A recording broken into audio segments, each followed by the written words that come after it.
Theme தனன திறனா.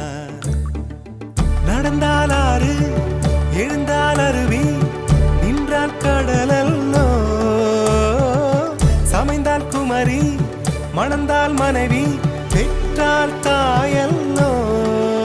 சிறு நதிகளே நதியிடும் கரைகளே கரை தொடும் நுரைகளே நுரைகளில் இவள் முகமே. சிறு நதிகள்